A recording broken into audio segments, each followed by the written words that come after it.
So, another day guys, another vlog or another tutorial sa ating Google Gemini. So, ngayong araw nga guys ay same process pa rin. Open pa rin natin yung Google tapos hanapin natin si Google Gemini. So, same process pa rin guys.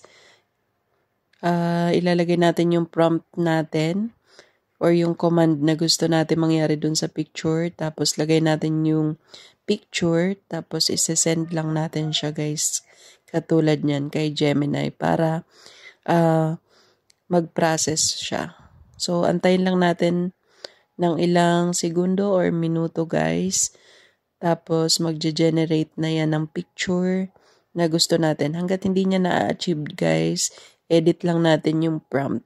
So, nandyan sa comment section natin yung prompt, ika-copy paste nyo na lang. So, yun lang.